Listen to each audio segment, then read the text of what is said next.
answer is how do they deal with these sanctions and tariffs that's supposedly coming from AE's side? Because every single time they move out of the lane, how many people have to recall? How many people have to pay the tax? I know what you're talking about. The aggro tax. Exactly. You want to go from lane to lane, get that double wave, guess who's waiting? It's Daddy Nino.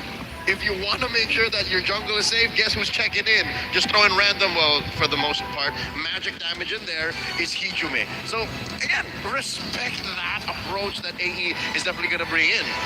It's very simple MLB beaters for Aurora. More money, more faster. I think it's the simplest form that we can put it. More money, more faster. Respect the economic balance. Let's see if they're going to do just that for the draft for game number 3. As I'm pretty sure if Alter Ego go into the next one with... It's going to be way behind them. To making sure that they seal the deal. We go into dangerous grass. I love grass. And now I love the picks that can come out here. Alter Ego might actually want to bring back Hilda as it is great in grass. Well, this is interesting. I mean, the Grok is banned out. This time the Fanny Freya alongside with the Leomord is getting banned out. I'm not sure if this is the right approach from the side of Aurora because they are escalating and adapting from game to game with minor changes across the board. Every ban in blue in the first phase is basically them just taking off the restraints. Because with these bans, and literally the one ban left for Alter Ego, you know, what's going to be left out there? Kalia, Eve, Farsa, Sora, like all of these high priority targets are coming through, and they're getting a good trade in mid, for sure. Eve or Zushin. I didn't even mention Zushin. So is Jushin going to show up now? I mean, it kind of depends, right? Gotta be Zushin. I mean, Yue can play both of them, which is why I feel like it's kind of up to him. Coach is going to be asking us, like, what are you feeling here today? And we'll adjust accordingly, because no matter what, I feel like on AE's side, Hijume has made nasty moves on this Eve. He might get it again, but at the same time, they can set up for the eventual Claude. So yeah, the Eve is a good thing to consider, but there goes the Jushin. You gotta be losing. Eve Claude, right? Because again, Aurora already made their bet and said, let's try to give him the Eve. It couldn't be that bad. And I think in their minds, they looked back at game 2 and said, it wasn't that bad. Go for the Zushin. And there he is. Good call. Gideon. It is the even Claude. As the Freya is no longer an issue here for Aurora. So what's the matchup going to be for Domikite? How does he want to handle this Claude? Nah, don't tell me he's just going to fall into the carry. He's up against a lineup with an Eve Ranger. You want a combo. You want to get, you know, the damage on whoever you slam. What? Really? The Khalid was going to be the go-to here rather than just exposing the EXP later early on? Oh. They also get the Harith as well, and I think it's a little more comfortable from Domikite's POV. It's like, yeah, sure, you are a WM, but as soon as it's gone, that's when I'm going to be running through you. This is like too hardcore comfort. The Khalid, I can make a bit of a weak case for. A case is fair, but it's weak. The Harris, I don't know. I don't like the Khalid this early because it's so easy for Alter Ego to invest in tiny crowd controls to counter the quicksand guard. Yep. There's a lot of easy ways to kind of deal with it. Valentina going to be the follow-up ban for the side of AE. It feels like they've got this in the bag, but I know Rora ain't going to just let this go for free. Now, the only thing I think the Khalid is a little strange here is because they could have shown EXP. They could have shown EXP very early on and really hammer it down. It's a lot strange. It's not just a little strange. Yeah, I mean, it really just forced Nino to be like, hey, if you didn't get the Sora now or later down the line, you would have to play sandbag.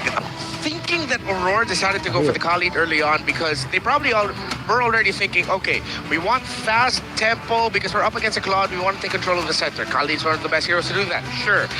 They were probably already thinking that Alter Ego is going to ban it out in the second phase. Let's go ahead and pick it up in the first phase. I'm not to say that it's the perfect reason to go forward, but that could be the vision that they are going for. Not the biggest supporter of it, but I sort of see what they wanted to go for. It's a tough one. It's a real tough one here. Man, the Gwen.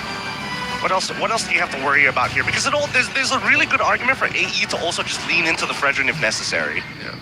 Are they blocking out junglers? Is that what they're looking at this Guinevere as? I suppose, but there's still no pick on Alec, and we know Alec, you know, at least kind of prefers the Gwyn. Rome. I think she's gonna match it up with Hilda. Home in jungle. I think he goes chill, right? Yeah. Gets chill, forces Harith to take the Purify. Same goes for Claude on the opposite. And actually, Claude doesn't need it. There's no hard lockdown besides the Raging Sandstorm, but that's more towards the RWM than anything else. We see an Esme ban up there, real good stuff from AE. Or, did they ban the Fredrin here? Are they worried about any potential flexes? Yeah, I think maybe utility because what if they're already eyeing Demontide is going to end up playing an assassin? Faction gone, Grok gone, Leomord gone, Fanny gone. I think they just end up falling into. I think the Lancelot might be a bit tough. Yeah, I think it is looking towards an assassin for him, either the Lancelot or the Hayabusa. That's right. They just go Fredrin here, right? Yeah. Because if not, why did you ban out Voxia without getting rid of the other utility jungle on purpose? That might have been a decision made from a different time. Again, we're going to the second phase now. Oh, the denial of high loss. I like this a lot, actually. Okay, Alec gets a huge zoning tool in addition to the real world manipulation. And now you know that Aurora won't have a rover with Revitalize or any heal utility. Usually one of the factors you have to look out for when there's a high loss Gato, Kalea on either lineups is that can the other roamer match that healing for the rest of the team? Now the answer is no. I don't think Aurora will have any picks left in the remaining picks to actually match that utility. Unless they shock and go Kali next week and pick up a roam still. But It's been a while. it's been a while and it's up against the Sora. Quicksand Guard's not going to be the best. So Lapu for XP, they need a little bit more time to go with it. They get the Fredrin? Okay, that's fine. That's fine. Somebody was eventually going to get the Fredrin, right? We were all banking on it. I'm just surprised they wanted to go Lapu instead of Uranus here. Okay, Aurora repaired the economic balance, but I'm afraid that it's not aggressive enough to deal with the current metagame, especially the way Alter Ego plays. But it might just work, because again, it's at least a safer package than whatever they were playing with in game 2. Okay, the Fredrin will struggle theoretically against the high loss of the Eve alone. But then I think they were playing in the card of, okay, Alter Ego are expecting us to go Assassin. Nope, let's go ahead and pick up the Fredrin, so maybe this time they get forced into the Assassin. Will it be? Shinjin? All right. Yeah. That was the only option that they could probably go for there. That's still flexible enough and still can actually find space in between of these fights. Oh man, this one's a little interesting, right? Because now they have double divers to actually deal with the RQM. It's clear that Hijime is the bigger problem. Yeah. Good understanding of the impact of Hijime earlier. When we look at the lineup rating, it leans heavily favored towards Aurora. It's surprising. Damage profile, not my favorite, but yeah, I'm leaning towards them for this one. Yeah, the fundamental with Aurora's lineup from early, mid to late. I like it.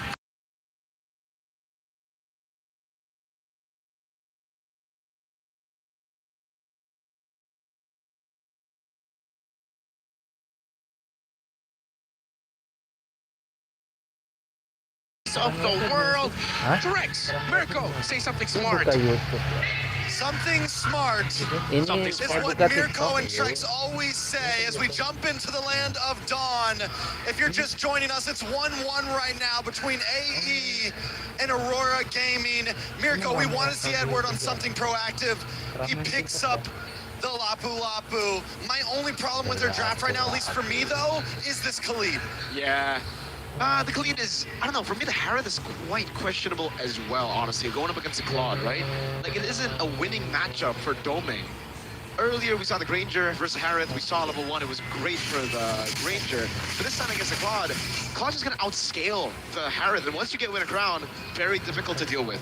Yeah, the draft is clean, but Aurora Gaming definitely goes a little bit outside the box. Oh, yeah. Whereas Alter Ego brings us back to some simplistic Swiss stage type drafts. You have the Claude, you have the Sora, you have this Hylos. Just keeping it simple, a very straightforward draft overall. And it's just crazy to see because, like, sure, Zeusin is amazing, but is it, oh my god, light! The Khalid, that's a flicker!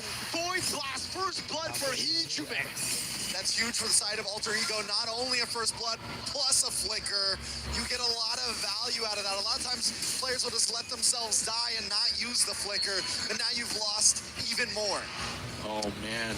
He really tried there. He made him miss at least one cannon minion, but yes, flickers down there. It's gonna be quite big. And again, in the bottom lane, Arfi already winning it out just purely from sustain. Because the thing is about the Claude, right? If you're up against the Harith, back then at least, the Harith will win in the trades, and then you're gonna be forced back. But here, you never lose a trade in a way, because even if you lose a trade, 2 hits and you're back to almost full HP. The Fighter Emblem just gives you so much sustain.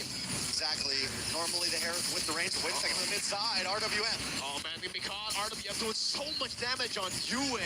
And that's another flicker down for Revitalize for Alec.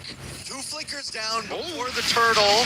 You know, on a bad spot in the air, taken down by the Khalid now. A good taunt landing on Alec. He's trying to get away. Hijume providing enough support. The Appraiser's Wrath nowhere near enough damage to take the horse down, but they regain control off the turtle, and now it should be free.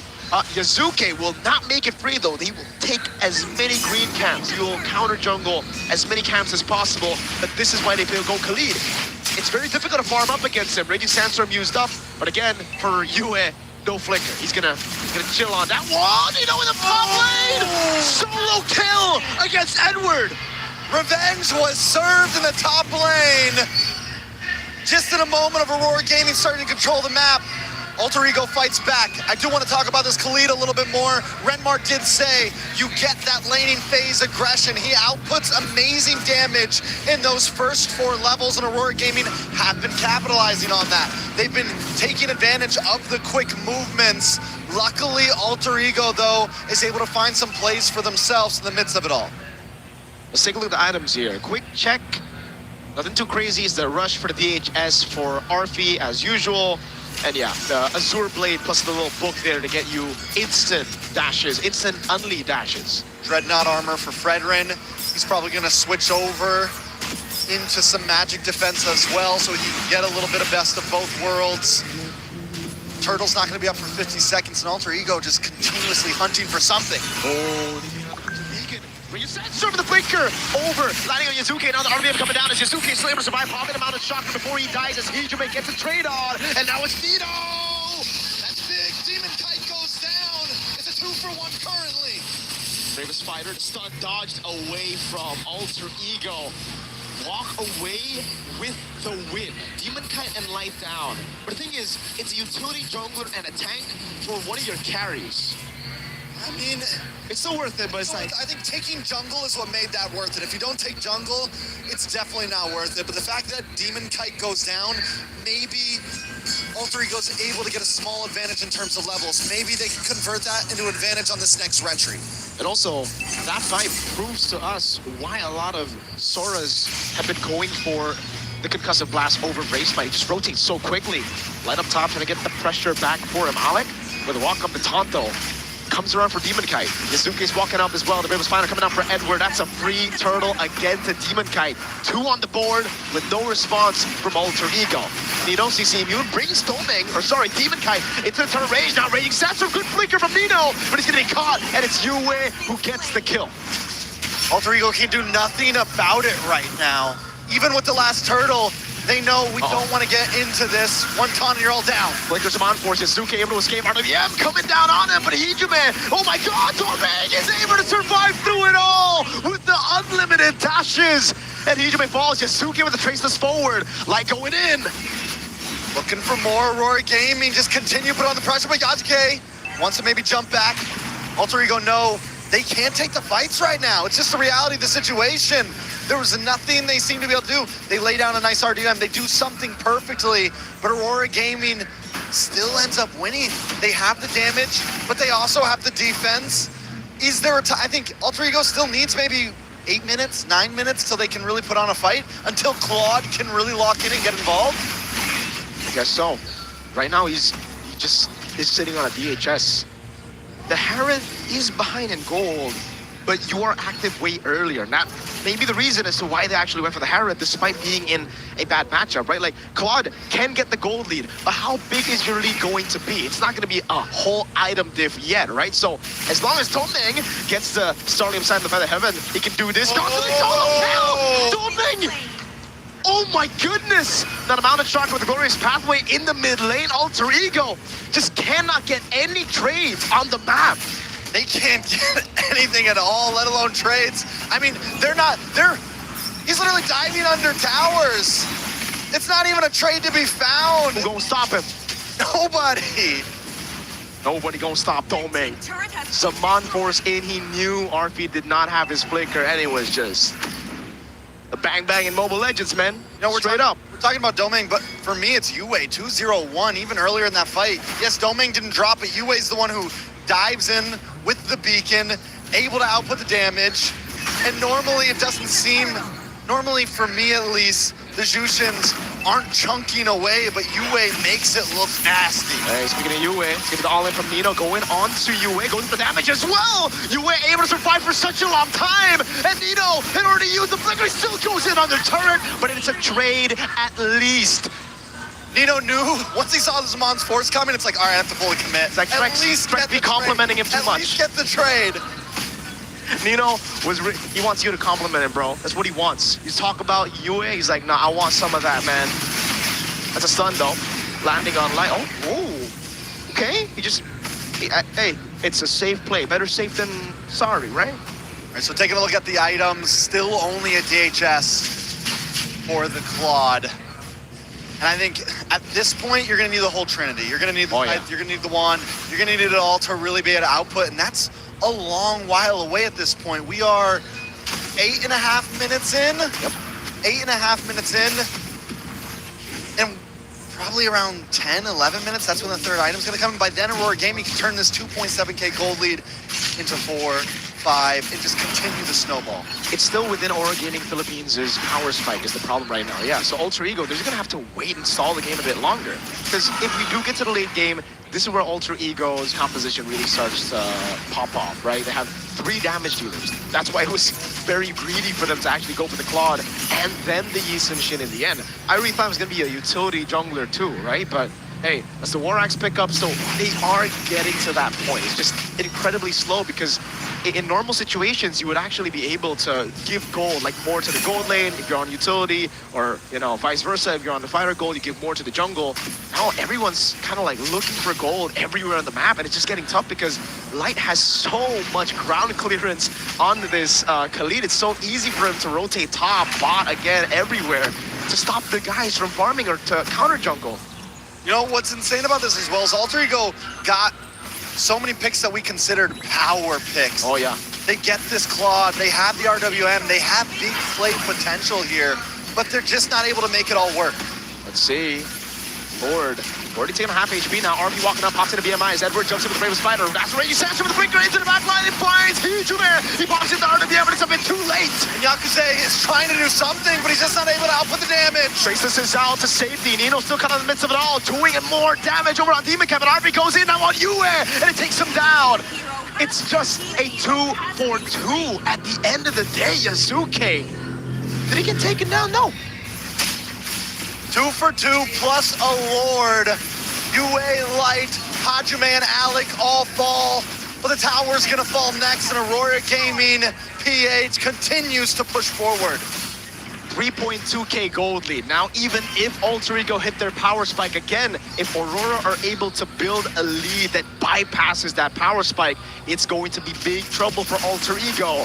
They will have good clear still with the Yi and Shin. Let's take a look at the replay to see exactly what happened in that fight. I mean, it's just a full-on dive in the backside, and look at Yasuke. Normally, that many free hits, you're gonna be able to take someone out, but the damage just isn't there yet. Arfi as well, chipping away on a Yue. It takes forever to even get a kill. Arfi died! Life you Raging Sandstorm now locked Nino down! Both the side laners of Alter Ego were caught lacking. Uh-oh, they'll play as well. Alter Ego just trying to defend. All the holy defenses are popping. Lord is off the map at this point, but still Aurora Gaming are going to try to push in and take an inhibitor. Where's Yazuke? He's still up top now. Glorious Pathway going to be used up as the RWM actually does a little bit more damage over on Light, but now Alec actually is able to walk away, gets the stun, but it's Edward with the CC immunity of the Bravest Fighter as RP comes back to life, and they'll be able to defend. Still though, they're stripped down to their base turrets in mid and bot. Yeah, Light just locked in Radiant Armor. That means he can really hang out in the midst of this RWM. He can take even more damage. So we went from being a nice damage-dealing tank in the beginning game, and now he's just going to be able to absorb the damage. If he wants to pull off a crazy Raging Sandstorm, he has the ability to do that and get away safely. Skypiercer has been in for Yue. He's 4-2-2. The stacks, I'm sure, are starting to come in, and that means even more damage on the side of Aurora Gaming. We're not even talking about Edward. We're not even talking about Dome and Kite yet. Now it comes back to how can they get farm? Because look at Aurora. They're trying their best to actually freeze out and to push in when they actually want to take away the green camps, right? And again, for Light, he's trying to catch these guys off guard. RP is holding that bush right now, but it actually might come back to bite him. Dome and Kite. Okay, doesn't read into that bush. I thought, you know, he would use the eye icon to maybe look for a play there. But yeah, Alter Ego. At this point, they've hit some power spikes. RP already on the 3-item Trinity. The Holy Trinity of attack speed items already. He's building towards a melting gun, interestingly enough, not straight to the Winter Crown. So he's expecting to just be free in the fights. I think it's not a bad play at this point. Maybe just fully commit, right? Last Try to minute. chip down onto Demon Kite. There's so much tank on the side of Aurora Gaming. And if he can play smart, it could be huge.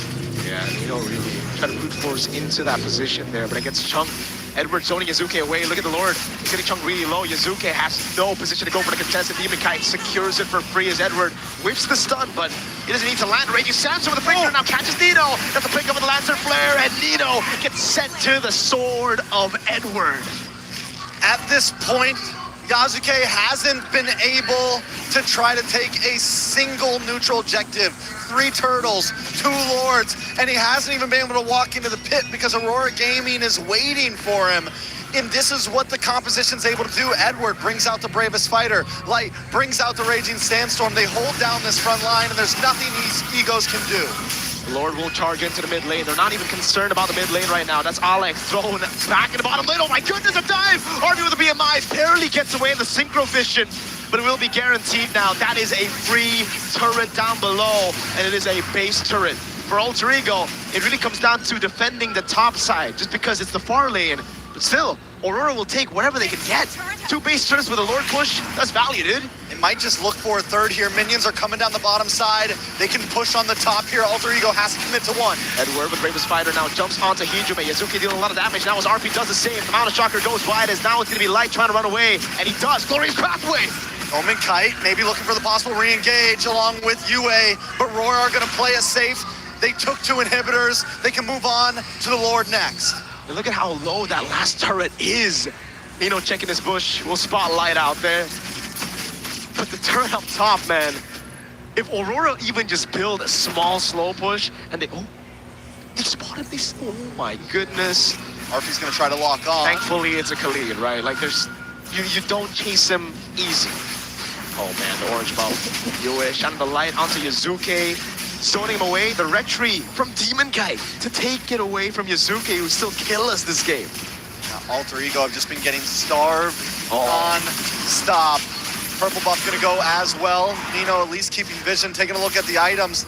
Taking a look at Yazuke. Just got Malefic Gun in. I mean, at this point, it is a rough position. It's a 7.7k gold. And the thing about Aurora Gaming is they're okay with taking it slow right now. They have late game potential as well. There's not exactly a clock ticking for them in the general scheme of things. There you go. Winter Crown actually built by Domeng quicker than the Claude. Again, you would expect the Winter Crown to be built up earlier for the Claude, just so that you can try to make those outplays happen, but it's Domeng. So now he has the survivability in the team fight. Even if you go for the all-in on him, say you poke him out, right? He still can pop Winter Crown. The rest of the team can then just peel all the other engagers off of it. All right, so for Alter Ego here to make something happen, I think they need the big play, right? Nino needs to pull something off. But right now, Alter Ego approaching these fights split up might not be the answer. Yeah. I know they can get caught by a big Raging Sandstorm and maybe it turns around on them, but they need to look for the big combo themselves if they want to try to put this into their hands. Look at the wave up top. It's a slow push built by Aurora Gaming Philippines, and they go straight for the Lord, so that Alter Ego won't have time to decide whether they want to actually deal with the slow push up top. Now they go on Edward, but he pops the Bravest Fighter, and the Lord gets reset. Masterful Lord dance by Aurora Gaming Philippines. That slow push. Remember how low the turret is up top. just a few hits and it's gone. And that's why you see Alter Ego desperate to look for a fight, to look for something. They want a commitment, but it's Roro in the back line fighting it. Blazy doing with a bit of crowd, not doing any damage, and the Appraiser's wrath as Doming dives in. Doming able to find a kill, but Yue finds one as well. It's a double for Yue. Nino with the flicker out. Now it's Demon Kai with the chase. It's just Jume and Nino. There's a big cannon wave in the bottom lane, crashing down onto Alter Ego's base. Doming is ridiculous on the Harith, and that's Yue with a Sky Piercer stack, a mega kill, and a wipe out to secure match point. Once again, it's blow for blow, back and forth.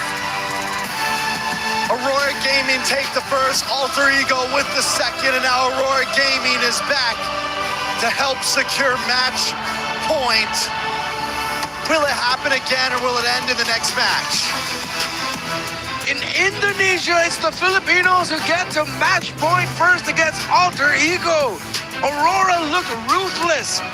And now I understand the Harith pick. That was a confidence pick from Doming Kai. I'm sure it was him telling the coach, give me my Harith. I will beat Arfi in lane. I will solo kill him. And when you need me, I will show up. In this specific moment and in this very specific game, I will allow and support Ego. I believe that it was a conversation very similar to what you said, most likely in Tagalog, saying, Coach, let me have it. Let me have it. And for the majority of the game, we'll see more in the highlights. I'm pretty sure they were all saying, Meng Tien, just kill him, just kill him. And then cut to Demon Kai, just hands behind his head. I'll play whatever you want, coach. Anything. Give me anything. And he continues to perform. I mean, no, the way we see Aurora play this game, masterful, really. They gave no opportunities. They were making sure that Nino didn't have good angles. They were also making sure that Doming, hey, he's already doing a great job. But notice that the Claw wasn't able to get any effective blazing duets, in a matter of fact. And the times that he did, okay, it's not that bad. But I do feel like the Winter Crown needed to show up a little bit earlier than the Malefic Gun. I think that's the only small thing that could have changed, but really, man, how do you even approach that when Yue is already controlling your front line, moving them around like Lego pieces? I think this supports the theory we had going into the draft as to why they went for the Jushin first, is because they already saw the Eve. They were aware of what Hijime was capable of. Not to downplay how good this mid laner of Alter Ego is, but in that very specific situation, if Yue gets his hands on the ultimate utility mage in this current metagame, then the Eve's strengths are almost nullified. The center of the map for Aurora, their objective taking was fantastic. But if Doming Kai did not have the game that he had, then the value that they got at the time that they got it would have been much later in the game. But since Doming Kai straight up defeated Arfi in lane 4-0-6, perfect Harith game, despite going up against a lineup that has an Eve, you gotta give it to Doming Kai, man. Yeah, it's not like they set up for him as well. It's not like they put Arfi in a position where he has to take Purify. He had the flicker to run away. They just made sure that he used that one resource and said, hey, Doming, he's all yours. Do whatever you want with him. And he finds these kills consistently because he has access to this one battle spell that most marksmen are forced off of in these type of positions where they have to hyper carry. And this is because of the built-in resilience Harith has. Even without the Zaman Force, you put him in his own ult, then you can forget about pinning him down. This white-haired, little hyperactive Leonin boy will have his way with you. And now I understand. Again, Aurora are one of the few teams to not only serve up the first couple of losses to Alter Ego in all of M7, but also they're one of the few teams to take the Ubis trap, quote-unquote, this far into this metagame. Yeah, what I appreciate about Aurora Gaming's drafting decisions in game number 3 was, yes, you did get to see more Ego, not just through the Harith, but then now we even see the value of the Khalid paired up with the Jushin and Fredrin. I think we were looking at the Khalid a little bit too much in the tunnel vision of just the hero alone, but then we forgot the elements around it. The inescapable threat of every Jushin is that at one point, it will peel the Sky Piercer, which means that everything that the Khalid does will end up being rewarded. Even if it's a trade, it's going to be a kill for the Jushin and the stack. At the same time, even if you fall down, Demon Guy took so much damage in this game and survived. He only had one death. The team fighting of Aurora was so disruptive to what Alter Ego wanted to do that now I understand the beauty of the juice in Khalid Harith, and then closing it out with a Fredrin, they were blocking the aggression of Alter Ego. And they're doing it at basically tax-free, right? Because Khalid is one of the few heroes who actually has self-sustain with the quicksand guard. So even if he's getting beaten up, okay, I'll just sit in the bush for a little bit, wait a couple more seconds, do it again, and I'm back to full. And what I was afraid of, that would bite them in the behind, getting that Khalid early on, didn't even really matter. Again, you mentioned, this is dangerous grass. You go in, and you use the quicksand guard there. You give Alter Ego something to think about, something to hunt down, and that, in my opinion, is the tax that Rora put on Alter Ego. The fact that they have to think about so many different aspects while hunting down the Harith slowed down their Alter Ego aggression. Now, if we learn anything from game number 2, we noticed that the brass tax was too high. Coming into game number 3, I think this is one way to kind of opt and bypass that tax in the first place, right? With this Khalid, hey, Yue, do you need help in the laning phase? This should technically be the hardest laning phase for you. What do we focus on? Clear the way. Yue, if you harass, you make sure that you don't take any damage. I will absorb it for you, and now we're redistributing it onto the right targets, which is why Hijime wasn't able to hit the power spikes on time and never felt comfortable enough like he was in game 1 and 2. Let's continue the theme here of the M7 World Championship about looking at the mid trios. Hijime lacking that timing for the power spike. Let's look at Light. He started off this game with a death. A very quick one at that. In most cases, you'd think, oh no, Aurora's not going to be able to be aggressive and actually take it to the jungle of Alter Ego. But that wasn't true. Light said, all right, I'm going to still go out into their jungle and still get vision. They're not going to stop me. And then now, Yue, since he didn't die in that initial trade, he's actually still safe. My mid laner is fine. And that's going to be the trade I'm going to be looking at. Yes, they might take me down, bring me down low, but can they finish me off eventually? It eventually became no, because Yue was slowly taking away the members of Alter Ego. Then add to the fact that Demon Guy's gonna suddenly show up, suddenly become an unkillable presence in front of Alter Ego, difficult to deal with. But that's the thing, right? As much as Yue was able to do all of these things, that's where it really saddens me when Nino, he goes into his damage form, right? He goes into that Lightning Thunder form, and he's not utilizing it 100%, right? There are times where you don't need the CC immunity when you're running away. Just turn into the lightning form and get those iframes to actually close the distance, if not create more distance against your opponent. But I was hoping to see Nino trade his life more to force Yue to ult early on. If he could do that a couple more times, I think this game would have looked a lot differently.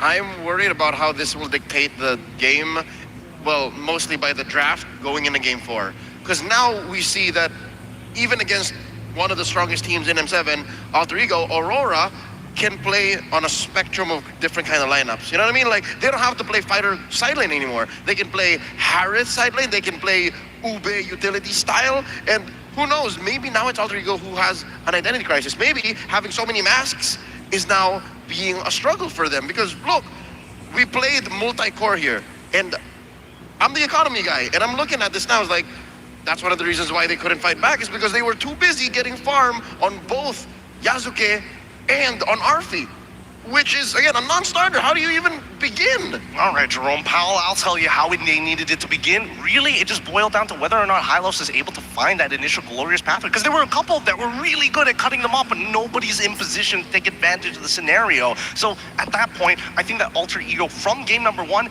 didn't want to play a traditional style against Rora of all people. The way it sounds like is, for Alter Ego, the way this could have worked is if they won the lane, right? So, and that's not gonna work. Sometimes you have to understand that we have to give up the lane. And if you can't play that long game, then you're in trouble.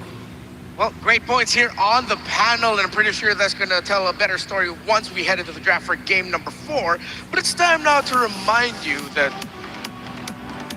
or Patrick skin. I was about to say something there, but it completely it was slipped out of my mind. The Clue Patrick skin is also available in-game now. Don't miss it. It is the hottest hit of the it's not the summer. What do you call January? It's not part of summer yet. Of the new year. Of the new year. Of the new year. The hottest movie of the new year, it's Clue Patrick skin.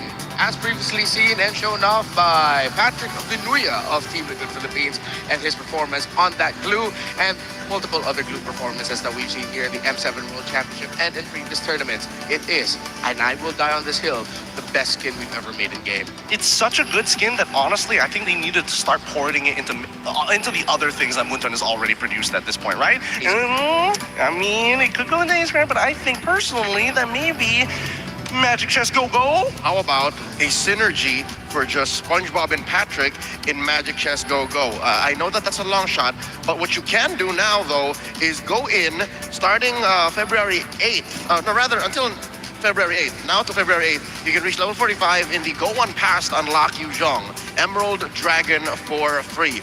Purchase the Go One Pass to instantly unlock Yuzhong's Go One skin, Dragon Shade, that's what I'm using now, and reach level 75 to unlock Yuzhong's Prime Skin, Cosmic Dragon. I'm far off from that, but if I may say, I am my neighborhood's number 6 Yuzhong. Ooh, that's great for you. And I like how Yuzhong did actually shake up the meta a little bit in MCGG. And hey, that whole SpongeBob Patrick thing that we're wishing for might not be far off. I mean, KOF eventually made it to MCGG. So what if, Right? SpongeBob and Patrick can be like Iori and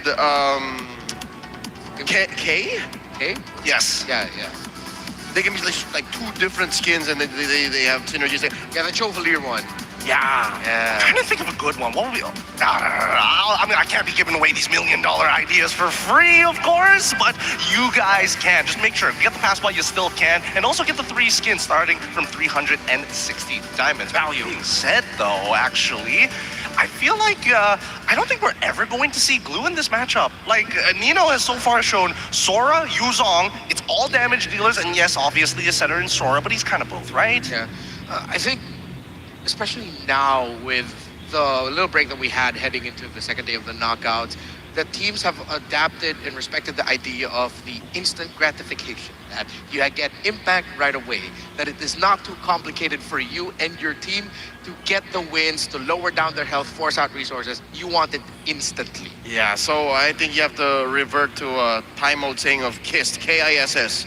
Keep it simple, Sayang. That's localized. That or get into drop shipping, I don't know, something. They need to find that instant value and instant money straight away. So that's why I'm concerned, because so far it's been an entire battle of looking for those leads for 3 games straight. So as we head into game number 4, let's revisit the team head-to-head to maybe help contextualize the stats and what to expect between these two. Edward and Nino, I feel like, wow, I was just about to say it's a closer matchup than we expect, but it is actually a close matchup between the two EXP laners.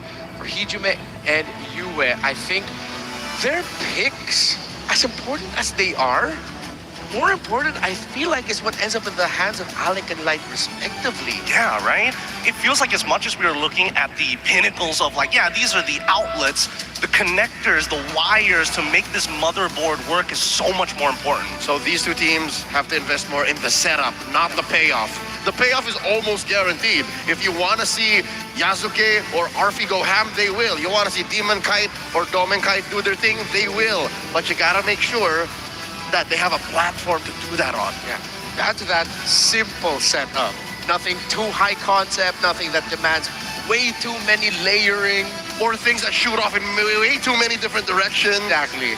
And that's what, when you look back at the lineup of Aurora Gaming in game number 3, yes, the highlight of Domikai being able to do that as a solo player. If you look back at the rest of the team, it's actually not a difficult lineup to pull off.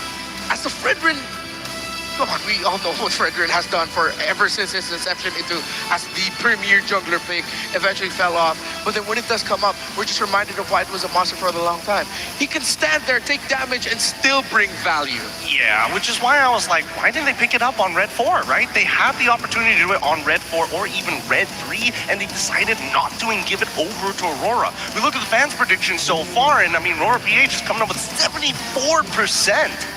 I personally predicted Aurora PH. But I also expected Aurora Alter Ego to put up a fight. Now, if they're going to put up more of a fight, take us all the way, that's on them now, going into game 4. What if now, for the Alter Ego picks of game number 3, with Claude, Eve, Sora, High Law, Season shit, makes sense, right? That is something that is Astrex put together in the cast that it's very reflective of what happened in Swiss, what happened in our wild card as well. But what if it wasn't Gila enough? What if it wasn't crazy enough? It wasn't alter ego enough? How alter ego are we talking about here? And how alter ego do you suggest we go? Yeah. If this were a 5, how much more? I feel like Yazuka and Isan Shin doesn't scream alter ego to me. I need something more explosive So, than Yazuka's hand. in the realm of keep it simple and instant gratification, you want more on the spectrum of instant gratification. Yeah. Where is the Hayabusa and Lancelot today? Or even a Hellcurt or something like that. I mean, if we're talking about instant value, right? That's a little healer, as they call it. That's Giler Bangin. Yes, very much so. I think that's the problem, right? Because if we're going based on the trend of how these games are going, I think that Aurora is just going to keep on escalating unless this is the winning formula. We found it. We're just going to keep on reproducing. Yeah, and that's something that Alter Ego needs to watch out for, because that is a drafting tendency of coaches Master of the Basics and Deckstar, is that once they pinpoint that weakness and that little pattern that they can lean into because they realize, hey, there's not a lot of counters to it, they will lean hard on that and then eventually ride away with the win. But Alter Ego is a team that has been known for shattering expectations. That just when you think you have them down, they suddenly come up with a drafting pattern that even shakes up their opponent's expectations of them.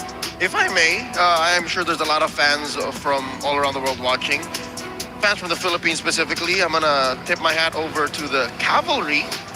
I'm pretty sure whatever they played in Game 3 is a nod to the Liquid Stampede. Look at that lineup. You'll see a good DNA of it is what beat Aurora in the grand finals of FPL Philippines. You know what I mean? Like there's a Fredrin, there is a Zushin, and then you have this hard carry in the gold lane.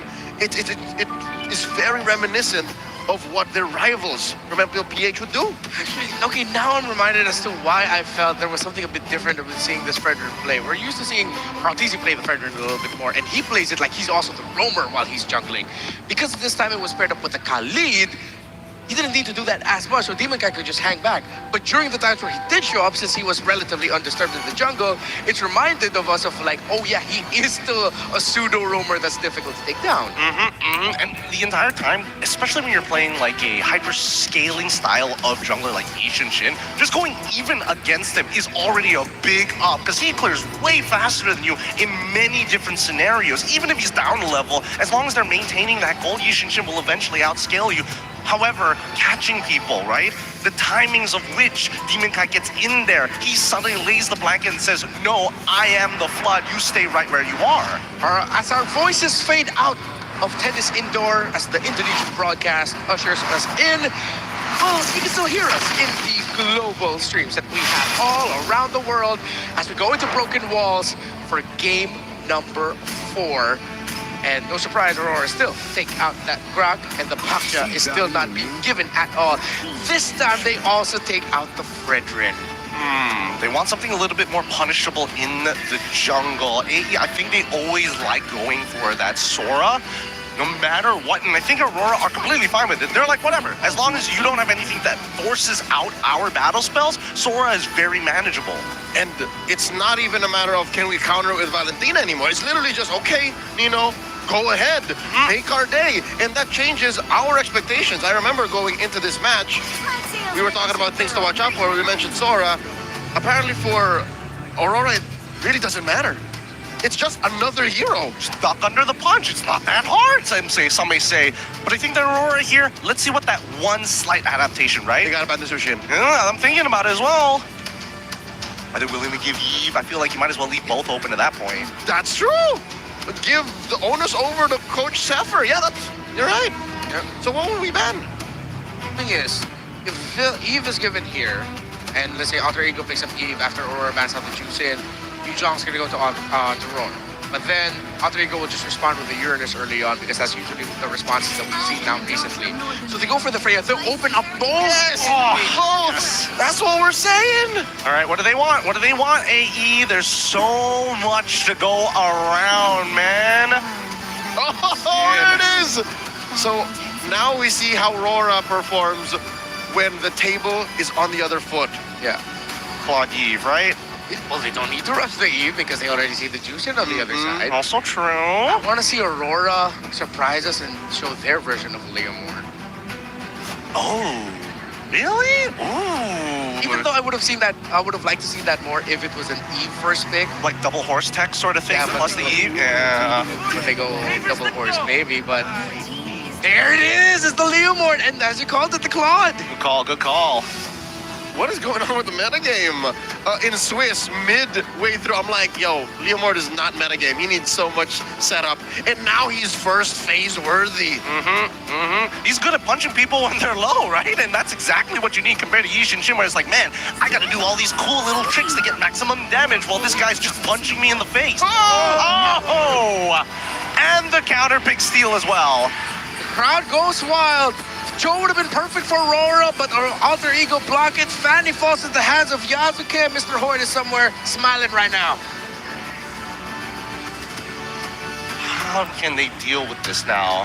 Badang? Kalia's already gone. I like that you brought up Badang because my mind was already jumping to Kufra. Worst comes to worst, right? I mean, they've got to get the Yi. I actually do not mind the Kufra. Yeah. That's three birds with one stone again. There's a Cho. The thing is, okay, the Kufra, you gotta make the most out of your Tyrant's Revenge because it's so highly punishable by the Juicin. Oh no, you're done with the bouncing ball? Instantly steal cables after. Let me bounce you out. Yeah. Got no more lockdown. They go for the far side. Wow. Very brave choice. But I think end up because with the heal, I assume Alter Ego will also still ban the Khalid again. Yeah, they needed this The Badang. Farsa because short and sweet, right? Instant gratification. Yeah. If it was the Eve, you're not sure if the Leomord can clean house. So they need the Farsa, better mobility, better support for Leomord's cleanup. But what do they do to respond to the Fanny? Is it a legit option to not care? I think it's just about trying to control the Fanny at this point, right? You've already got your first three picks locked in. That's your at this damage. point. That's all the damage you need. Yeah, that's all the damage you need. Now the question is, how do we get an EXP laner who's able to kind of mess with the Fanny in her jungle? Most importantly, if we can steal away the purple buff, that would be the most ideal option, but he still hasn't even locked in what's going into the gold lane. The last time we saw Yasuke play this Fanny was in Game 2 against Onyx ID. He got MVP. He went 12-2-2. Aurora better be damn prepared for this Fanny. Because Yasuke, despite him being a rookie in the last MPL ID season, is not afraid to play this. The gotcha gets taken out. I thought they lead more towards the Badang, man. Very rare that Master of the Basics, Coach Dexter, Khalad, let things slip through. So with this Fanny, I'm like, Are they just gonna double horse it?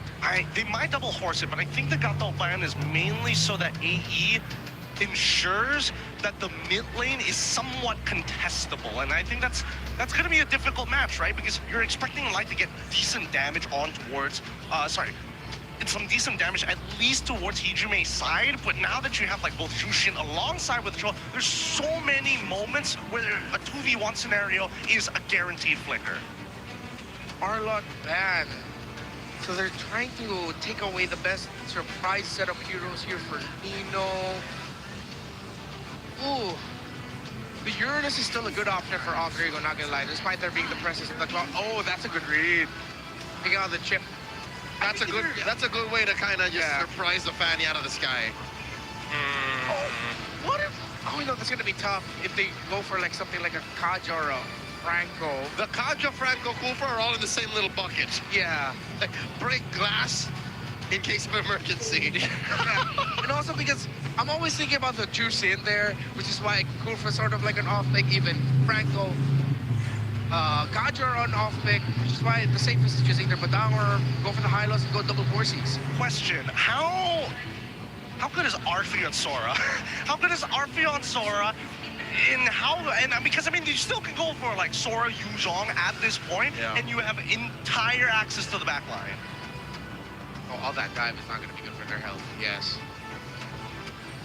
I mean, got the high loss at least, double horse tag. Yeah. This is a revitalized Hylos. What? What was that pick? Ranger and carry. Oh, yeah, Ranger, and then It's an EXP. either Uranus or Nino, you got, let me mention Yuzhong. Nino gotta clutch this. I think he's gonna play Yu Zhong, It's right? either aggression or something to hold down the formation. Yeah. And this is a tough choice. What would I prefer? Sora or Yuzong in this particular section? Or do I just like sandbag the lane? Lapu's open too. So many good options. Yep, there you go. Are you signaling Benedetta? No, Lapu. It's the same. It's a safer pick. It's the right in the middle of the Yuzhong and whatever the hell else you. Oh, what was the other? Uranus. This is the same. This is the middle ground. Is this now time for Edward to show off? It's my turn to play Sora? And maybe. Well, the Esmeralda's still open. It is. It is his time to show off. This is going to be quite a game. We've seen the small adaptations throughout the entirety of the draft. Everybody has a rough idea of what they want to do and what they're most comfortable at doing. And now that it is kind of surmounted at this point, the last changes are going to come down for these players, but the game plan, where are we headed to? Do we start purple straight away, or do we opt to go right into a full clear? This is Edward's second game on the Sora. I played it on the 15th of January against Team Spirit and won. Here's what the stats. Early to mid-game for Alter Ego looks really good. The mid to the late game potential is where it falls for Aurora. Broken walls again. Game number 4. Will we go to another game number 5? Or will the Northern Lights fly into the upper bracket finals to meet Selangor Red Giants? They lead 2-1. The Alter Chaps going wild for their hometown heroes. And now it's time to go wild for Drex and Mirko. What's up, guys? Trex and Mirko still here, bringing you in this in-game action. You know, Aurora Gaming brought us to match point, Mirko. But if there was a draft that could tie things up, I feel like this is it for Alter Ego. Absolutely. Alter Ego got a lot of the things that they wanted in the draft here. They went for the trades here and there. And honestly think, hey, it's a perfect setup for Yazuke on a Fanny. So far, I believe it's still at 100% win rate. And I literally just scrolled on TikTok earlier to find Yazuke with a Chad jaw. It's a kind of a meme, you know, the Sigma male meme. Light's gonna be taken down by Yazuke on the Fanny. And the caption says, me when I get Fanny. So that's perfect right there as he gets first blood. Beautiful timing, and you know, the panel was worried about the Farza. They were worried about the draft of Aurora PH in the first half. And it's true, how do they deal with this Fanny? And my guess was, we try to steal buffs, we try to get aggressive, but they're already falling behind on that. And if they let Alter Ego just continue this type of momentum, it doesn't really seem like there's a chance. And again, RP is back on the Granger. A lot of people will probably say, you know, the Granger is horrible against the Claude, which I agree. In normal cases, it is. But if you're good at the Granger, every matchup works. All you need to do is stay level against your opponent. Don't get too crazy with it. And then later, as your team wins, you start getting those Sky Piercer stacks. I think that's exactly the route that RP is going to take. In this game particularly, I think for the most part, Swiss stage as well, we've been seeing more purified Grangers, right? This is finally a Flaker Granger, so he's expecting not to be the threat. He's expecting to be the Shadow Striker. Exactly. The thing is, Aurora Gaming has their hands full with the Fanny already. They have something else that they have to deal with. For me, the Granger just kind of feels like insurance for mid to late game, some possibilities. If Yazuke is able to distract them and keep all eyes on him, then Arfi can just kind of farm for free. Arfi can get to that point where he has the opportunity to pop off as well. On the side of Aurora Gaming, though, I think a lot of this is going to come down on Light holding the front line, along with Edward getting these stuns, you know, putting the stiff arm out against Yazuke. Again, RP doing a really good job in the lane. Feathered Airstrike instant. Crimson Beacon. Hijime will not allow himself to get poked, but then he walks back in range to get poked. Shadow Stab Beacon coming down as Nito's going to be fully stocked up, and he can't use the second part of it. Yazuke coming in with the cables, doing a lot of damage over, and he gets locked down. He gets Demon Camp, but he falls, and Edward gets the double, looking for a triple. Yue gonna back off. Turtle still up, though. Alter Ego. They're starting to fall down. They might get a kill on a Light here, though. They will. It's Alec who picks up the kill, and we are back to 3-2. A big fight, and honestly, with how Alter Ego were in that position, with how they were holding that position, I feel like that was an Aurora win. Yeah, I mean, it definitely felt like it. I think it still could come down to who gets this turtle in the end. We're sitting at almost, we're past the 3-minute mark, and it's still first turtle on the map. Both teams trying to recuperate. And I got a feeling we're gonna see another big fight coming up. No purple buff on the Fanny though. That's gonna be big. Aurora Gaming Philippines have that hold. And this is where the Fanny starts to lose steam. When you get killed when you have a purple buff, or when your purple buff gets stolen. Now you have to be very, very clean with the Alec with the G Kudo, the way the Dragon lock him down. Nino goes for the stun as well as Yasuke gets stopped by Light. That's Demon Kai getting away as the Crimson Beacon gets used by Hijime earlier to escape, but he's so low. Nino got the bravest fighter. Edward dives in. Goes into the back. Oh, gets rid of Hijime. Goes to the skies now, but Nino's still there. Oh my goodness, that damage. Still pushing on the damage over on towards Nino. Turtle coming out for free as Yasuke goes and secures the purple buff. But Aurora, now they have the lead. Blade of Hephaestus does lock in for Yasuke, but all that work just to make sure you get a purple buff. And Aurora Gaming, and this is the pressure that we wanted to see. Oh, Alec, trouble. Goes for the way the Dragon is able to find an angle now. Yasuke with the cables. Went through Demon Kai, but the Revitalize. It's just too much healing for him to deal with. Blazing duet with the BMI RP. Spaces perfectly, doesn't panic, and Domeng has the back. Okay, so we're starting to get some creep up for Aurora Gaming, PH. We're seeing the positive uses of this Hylos, getting the heal for the team, making it hard for Yasuke to get the finishes. And at this point, Alter Ego, do they continue to hit the gas? Do they start to look for little pickoffs? It's a tough spot. Once you get pushed back like that, you lose a turtle, you take some deaths. Now we're kind of having to regroup. Luckily, the gold lead isn't crazy. Luckily, I still feel like it's a pretty tie game, and the opportunity is there for both teams. Taking a look at the items, Dreadnought does lock in for Edward, but now he's going to move into a little bit of damage, so kind of a hybrid build in that EXP lane. Yeah, I think to answer your question, take it slow. Yes, it gets really frustrating when you have this kind of composition and you don't get the early lead, despite getting first blood, but you still have pretty good mid game, right? You are going to be hitting those power spikes. Granger is on the way to the Sky Piercer, so RP, Hunter Strike straight to the Sky Piercer, second item, wanting to have a little bit more pressure in lane. The Hunter Strike obviously gets him a bit more safety in the team fights as well, getting more attack speed as whenever you get the fourth hit. All right, so Alter Ego, you know, you talked about them waiting, and I do feel like the Fanny, everyone always puts it in the bag of, oh, you have to pop off early. But it's surprising how much damage a Fanny can still do in the mid game, the 8 to 9 to 10 minute mark. And here it comes! To see with a cut through, Yasuke gets the kill, but it's gonna be traded back as Demon Kai and Light take him down. Pops in to revitalize as well. Now it's gonna be Ali, looking for G. No! Crimson Beacon on the way to Dragon out with the Lantern Flare, picking him up. It's gonna be the last shot from RP to take him out. And Light now is all alone. Is a Bravest Fighter stun landing on Light. It's a turret jungle from Alec. RP gets a double right as he buys Sky Piercer. And did he get the Sky Piercer in time? I know, yes, he did, so 2 stacks into it already, and that's what we were talking about with RP, the possibilities that even if Yasuke falls, he can pick the pieces up. And it's a retry used on purple when the turtle is up. You know what Alter Ego want to look for. It's not objectives, it is brutal team fights that they want to go for. Chaotic as ever. This is the Alter Ego we got to see in the playoffs of MPL Indonesia.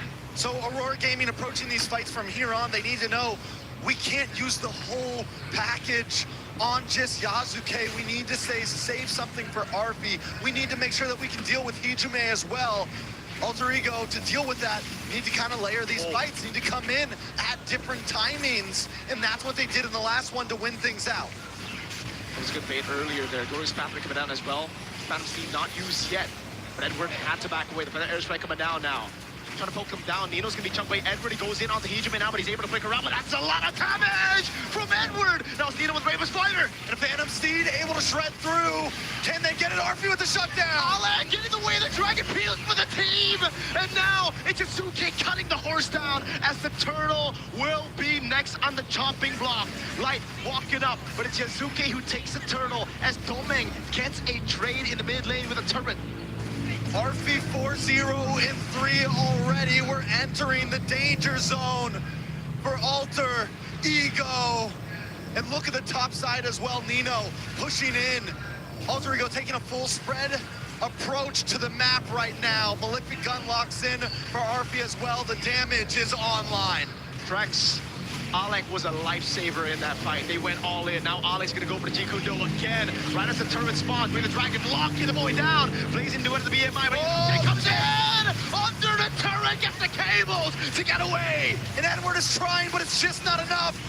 Alec goes down. Edward does find the kill, but he's going to pay the price. Nino with the bravest spider straight into Arfi, going unstoppable, picking up the rapid boots and alter ego again. They do not care for objectives. They do not care for structures. What they want is to brawl, and Aurora Gaming Philippines are giving it to them. Yasuke! He's a monster.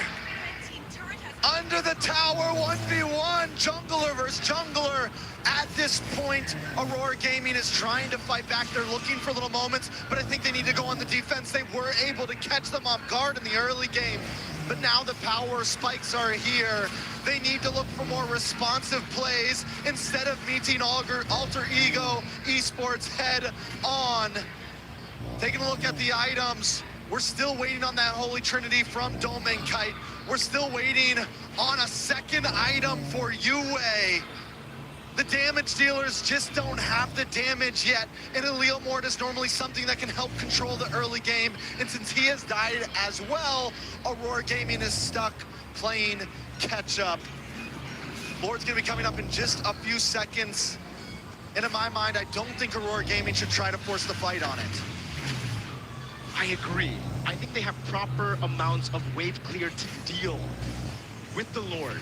But having said that, though, are we really sure? Because all they need to do is bait out one stun. Now they're going to go in on the turret. Oh, much damage over the domain cap. Edward jumps into the back line. Nino going to be able to take the turret. But Wallach again! He's able to find the way to Dragon as Arby gets peeled. And now he goes for the monster kill. The Phantom Steed used by Demon Kite. And now Alter Ego will go straight for the Lord. Edward has to hit the brakes. He has to calm down. This is what I meant. Aurora Gaming, yes, I know they weren't trying to force a fight, but they could have just walked away from that engage from Alter Ego. Even if they lose the tier 3 in the mid, it would have been better than what happened now. I said this when I was casting MPL ID, but it just felt like every time Alter Ego played, it was so messy. And it wasn't just them, it was their opponents too. You know, goes for the stun, BMI away from Domain. And to finish the point earlier, Alter Ego just have a way to force their opponents to play a messy game. I don't know what it is. They bring the worst out of other people. They bring the worst out of other people, and that's what you're seeing. Aurora Gaming, this isn't the thing you would see from them usually, especially the form that we saw them using to beat TLPH. They were clean, they knew when to take the risks. Domain had to be a out. That's a free tier 2. And Lord hasn't even gotten to the base yet. They're going to be able to make some holy defenses pop in the mid side as Lord creeps down the bottom. You know, we said it, Aurora Gaming has the ability to defend. They do have things like the Feathered Airstrike. have the feathered airstrike. They have the clear. They have the shred with Domain Kite. They don't need to force anything. The thing is, though, they kind of do, because when Nino's up in front of you like that, you have to do something, and it's a feathered airstrike that you have to pull out. And sometimes even the Blazy Duet for Domain to try to shoo these guys away. But once you use those resources onto the frontliners, onto these guys who are constantly up in your face, Yasuke walks up, or rather, he flies in.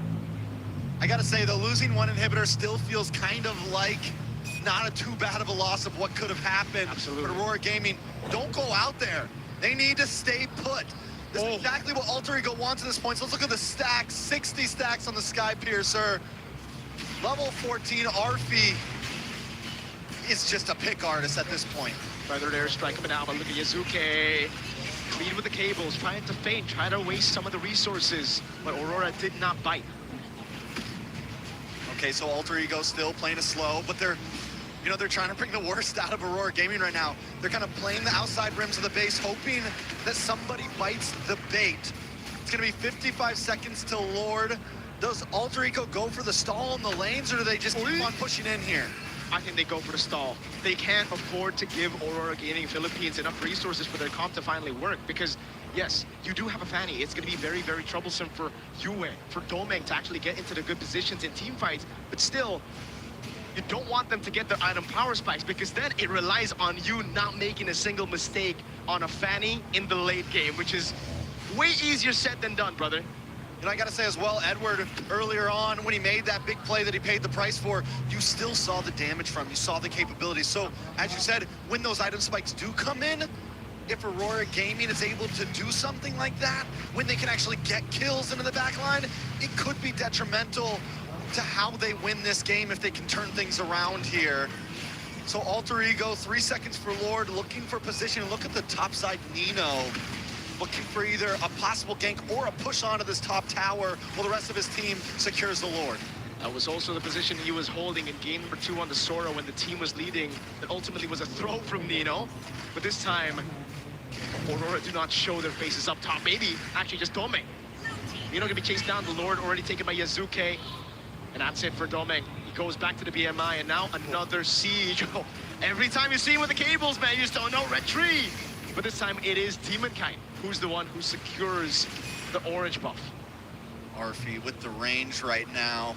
Taking a look at the items. Arfi is maxed out at this point. Yazuke looking for a 6. He does pick up the the brute force breastplate for a little bit of defense there. A 2,000 gold lead over Demonkite. And Yue, I think that's been the major problem right now for Aurora Gaming. He's got 2 items in right now.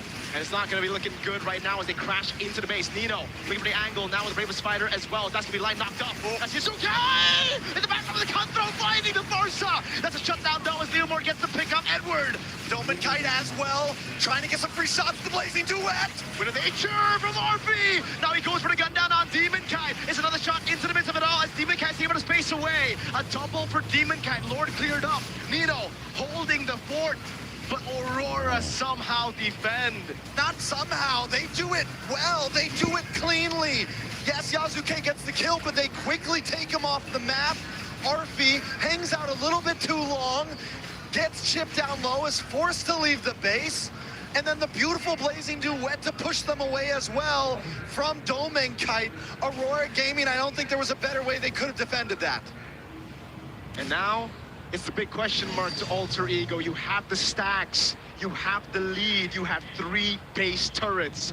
Do you still want to brawl? Because this is finally a comfortable spot for Aurora to be like, yeah, we want to do what we've been doing all throughout this game, but this time it should benefit us. You shouldn't be brawling. We should. Glorious Pathway to Shadow Stampede. That's Arvik caught! That's huge. In the backside, though, Yue goes down. Egypt is still kiting away now, popping in the Lantern Flare as Alex is able to escape with the Helmet Immortality. Somehow Yazuke buys a Roscoe Media and escapes, but Nino is all alone. Can he survive this? That's gonna be so much damage from Demonkite on him, and Nino will fall to light.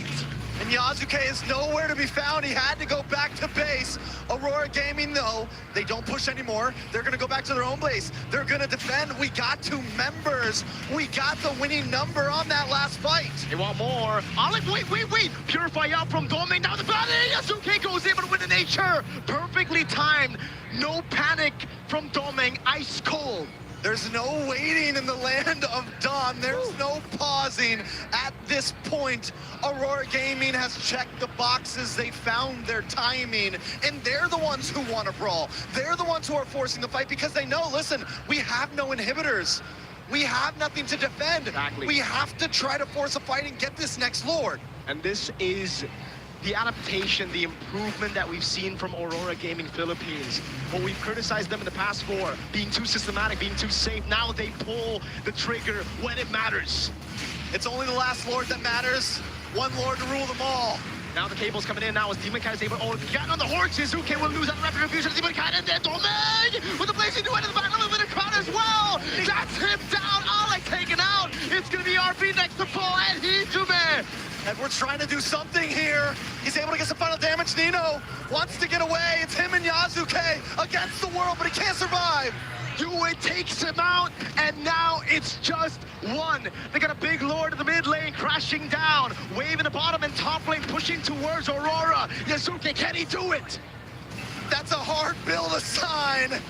Yazuke against 4. Let's see it. Yazuke with the cables constantly down. The Glorious Pathway will slow him out as that's going to be Yazuke sucked up. And it's Domeng who kills Yazuke. Aurora Gaming Philippines secure top 3. Just when Alter Ego thought they had it, once again, the Philippines shut them down. Aurora Gaming shows so many faces of style there. from patience to aggression. They've got the full book right now, and this is what we wanted to see them. Can they match the chaos? Can they match the patience? Can they hold out to the late game or take it in the early game? And I feel like in that best of 5, we saw all of those things checked off. This is a team, in my eyes, that can go the distance. The answer is yes, we got our answer, and Aurora Gaming Philippines.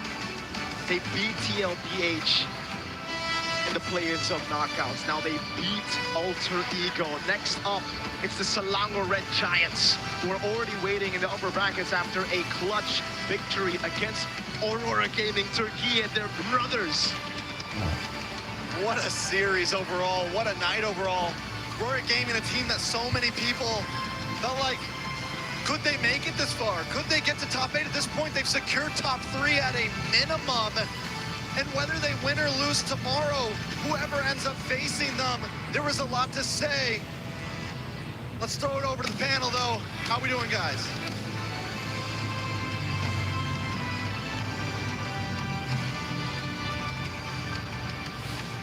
Predictions were right. Did you predict this? Yeah. I'm trying to temper my celebration here just a little bit because now I hear my voice in the arena. But Aurora Gaming Philippines secures that upper bracket final slot. Man, what a day this has been. I think this has been the most intense days in terms of technical microplays all across the board. But my God, if Edward does not get the MVP by the end of this, I'ma talk to some people. I'ma use my brownie points with the big man in the sky. Oh, really?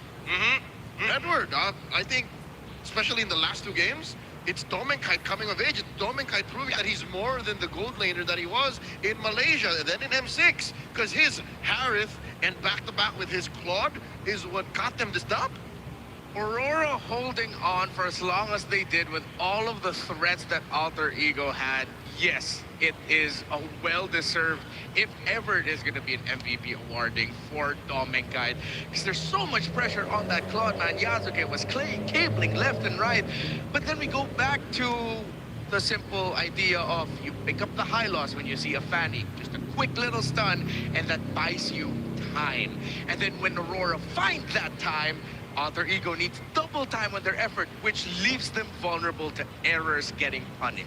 Well, I mean, sure, yes, but at the same time, who's the one finding the space and who denied the initial stacks at the beginning when we saw Arfi reach critical mass? It was Edward, because nobody else was able to do it. And the perfect chain CC with the rest of the team, I gotta give it to even Yue, because those moments were all thanks to them. Those big playmaking moments that we've been waiting so long for only happened at the end when it was their time to feel comfortable. Gentlemen, we can argue all night long, rather not, about who the MVP of this series is, but what we can say is Aurora may have unlocked a new style of play, because for the first time in a while, at least in the run in M7, they now showed us that, hey, we can funnel. We can go all in on Domenkite and win against the best here in the World Championships. Alter Ego had that in the bank, but then it's Aurora who cashed in that win. A huge win for Aurora Gaming Philippines and the Philippines as a whole, because now there is an upper bracket final slot for them where they will face off against Selangor Red Giants. But I'm looking forward to hearing from Domenkite and Aurora Gaming PH with an interview with Rose on the stage to celebrate their moment.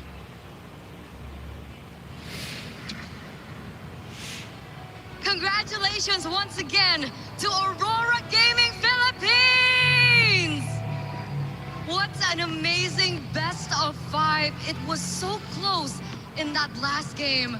Tell us, Edward, how are you feeling right now? Happy. Happy. Yes, I could see that they're very happy. But Domenkite, coming into this game, we know that Alter Ego was practically on a roll, right? In the Swiss stages, and you are the first team to actually make them lose a match in front of their home crowd. Do you feel any pressure at all coming into this matchup against Alter Ego? Actually, wala eh. Kasi confident kami as a team na kaya namin sila. So, yun, we came prepared lang for the game. Tapos, yun, nakita naman sa game.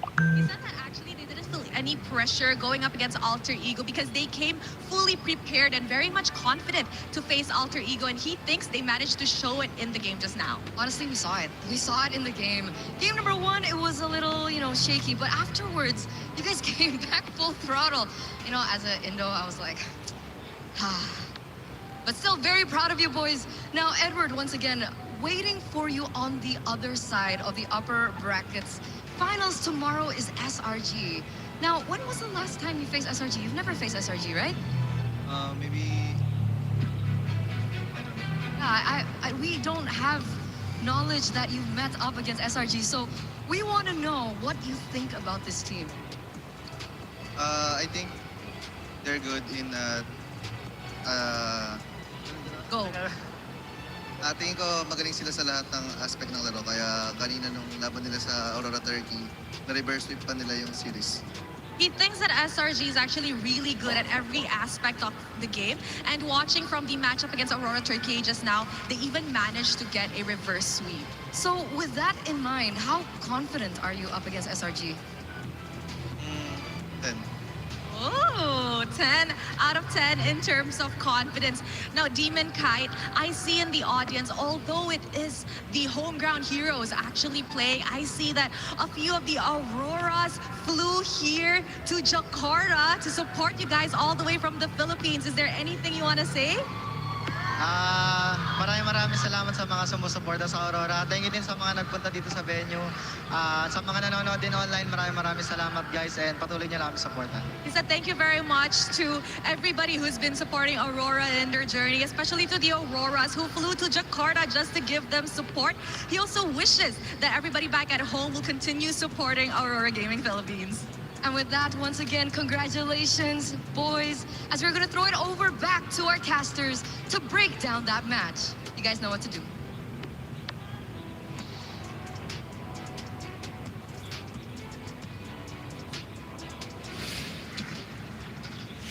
Thank you to Rose and Eterna, and of course, always great to hear from Edward and Demon Kite. And good to see that there are some Filipinos who showed up in the crowd here despite the overwhelming amount of the Indonesian fans here. But it was a tremendous effort from Alter Ego and the Alter Champs showing up. But at the end of the day, Aurora Gaming PH takes that W, and with a very impressive turnaround win at that. Impressive is one thing, but the level of play that we're seeing both AE and as well as Aurora push at each other, it's elevating, right? AE demands more out of Aurora. Aurora demands more out of AE. And I think, honestly, these guys need to be scrim partners because there are such polar opposites and it's play styles that they both haven't perfected that it's sharpening each other. And I honestly think if these two teams scrim each other for an entire year, the following year, M8 is starting to look real good. That's right. Even if this did not go the distance as our first series did, it only ended at 3-1. I'm pretty sure we've seen a good breadth of what both teams bring into the M7 World Championships. I'm talking about, again, as you mentioned, the perfect polar opposites that both are excellent at. Alter Ego, aggressive. This lineup and what Aurora opened up for them is truly lethal. It's dangerous. Again, a Granger, a Fanny, and you could have thrown whatever 3 else you wanted on the other heroes and the other players. While Aurora, again, how often can you say, yeah, we'll just hold on. We'll just, Domeng, you got this. Past 15 minutes, we can win. And they did. I could have sworn this was going to go all the way, but they found it. And again, looking back now, I had some time to mull over it. Yeah, this wouldn't have happened without Edward. So many cool moments in this game as well. But we got to give only one person the title of MVP. Give it up to Yue on this Farsa. 3-3-5 scaled and was an important factor in the final take of the Lord to close out the game. When it comes to Farsa, people always look towards Feathered Airstrike. I mean, the big ticket ultimate, but the stun coming out of the Curse of Crow is one of the best value that the Farsa brings to every game. Now, as we see, all throughout, majority of these highlights are going to be Alter Ego voted because they controlled the game. Yazuke was putting on a star-making performance. Arfi still getting those stacks that he was promised thousands of years ago. But then it would be the positioning of Yue. that would be the difference maker in the eventual turnaround moment. Look at him. Look at him right here. He pokes out his head for half a second. Thank God everyone was just walking back at that time and didn't spot him before the airstrike absolutely just demolishes the back line. What was that? A solid 2 or 3 massive volleys on the right targets just as AE was leaving the scene of the crime. You know what? Besides the picture perfect Curse of Crows, feathered airstrikes, and positioning, I think another major value that you added to Rora's win was being a threat magnet, being another major target that AE has to take care of besides Domenkite, besides Demonkite, who was already halfway through the grave, if I may say so myself. He was at some point, what, 0, 4, and 3? 4 deaths on a Leomord with no kills? And what, that was past 10 minutes? It was truly miserable, and I think Yue was the glue that held it down. Well, it did come at a cost, though, because as much as we want to say that Aurora was just taking a lot of punishment, at what cost did it cost from the side of AE? Because Yasuke doesn't scale, and Hijime didn't even get full items by the end of it. He was still running around, losing that Lantern Flare. And more importantly, especially when he pops that ult super early on, that's when Aurora had the green light to walk off of the neutral objective to re-engage. I think the biggest problem here is the fact that Hijime needed just to be a little more patient when he pops that ult. And the same can be said about both sides, because we saw how antsy each side was in the earlier stages. What I like about this version of Aurora is that we're seeing way more aura in Aurora, in how they play. For the longest time in MPLPH, we've always equated them as that front-to-back team that just do it so good that it's frustrating that you cannot beat a predictable front-to-back. But then we're seeing shades of, as we mentioned earlier in the series, RSG Philippines, the flank angles, going out of the box of the standard format of the team fight and surprising our opponents that way. And that's why I say that both of these teams are such great polar opposites that just sharpen each other, because at some point Edward looked at himself and was like, great, nothing's gonna happen, and this guy's playing like Diablo. I beat Diablo so hard out of the international, he gave up on his career, so I gotta make sure that Nino feels that same pressure. I enjoyed this series tremendously. Not because of the result only, but because, of course, it was just a great showcase of these two. We didn't get to see 5, but it's one of those games that, this is what I always love to say with score lines like these, you have to watch the game to see the full story of how they were able to flex their key identities. If I may argue, Game 4 was 4 and 5 abridged. Because again, Alter Ego was winning 80% of that game up until Doming and the rest of Aurora said, yeah, no, it's over. Even more so now, this cements Alter Ego because of the performance as a threat. And now SRG has to closely look at Aurora Gaming PH and go, wait, with what happened to us against Turkey, what will happen against us, against a team like this? Let's take a close look again at the brackets. You already know the story for the upper bracket. Let's take a close look at what the lower bracket drama looks like. You know, wrapping up everything that has happened here today, we now see that from this point onwards, match 9 already is going to send someone right into the grand finals in a best-of-5 match, and that's Aurora versus SRG. But then we look at those who have dropped down into the lower brackets.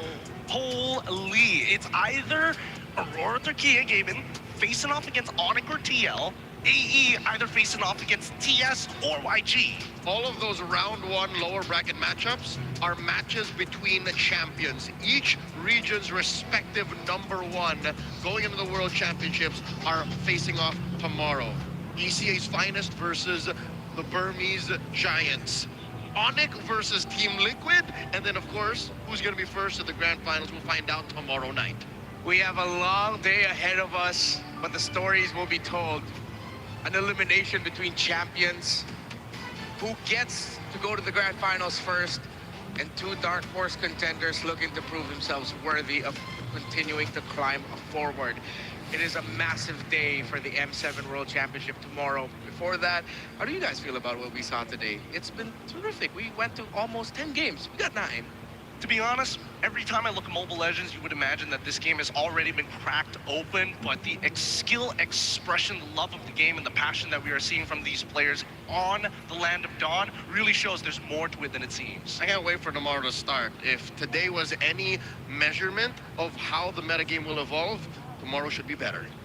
Thank you, terima kasih, maraming salamat to everyone who watched. what has been a stellar first day here at the historic tennis indoor. The M7 World Championship will still have days moved forward. Tomorrow is going to be a huge one. On behalf of Mirko and Trex, and of course Rose and Eterna as well, my name is Renmar. This has been a pleasure sharing the desk with Leo and Gideon. We'll see you tomorrow for a triple header M7 World Championship knockout stage, day 3. Good night and good fight.